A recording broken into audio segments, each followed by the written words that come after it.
Iyo vari kutsomwai iri ngonzi pakai slogan iri paru Mr. Mangwana we Jasin evo murise mwari wa Chakopo bana venyu vapera newevo evo wai haika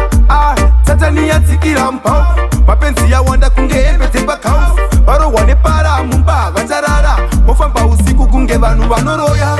vaisviti vari kupisa dombo vachipisa upenyu hwavo kusimbisana vari kumaina dombo apa vaimaina upenyu hwavo ivava vane expiring date kufamba zvavo bati vane due date vane expiring date kufamba zvavo bati vane due date dombo wakandinyanira dombo wakatitwarira dombo akatiparadza akatisakadza takaswaradza yangovatsomwai ini para yangovatsomwai ini nhasi ndofumura hapwa geto rasara nembavha vaizviti vari kupisa dombo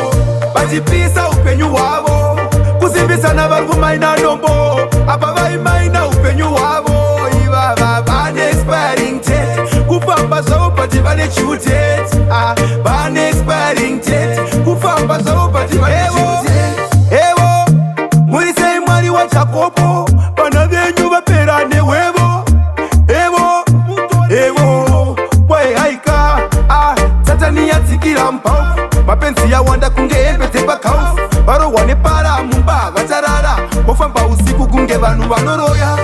vaizviti vari kupisa dombo vachipisa upenyu hwavo kusimbisana vari kumaina dombo apa vaimaina upenyu hwavo ivava vane expiring date kufamba zvavo bati vane due date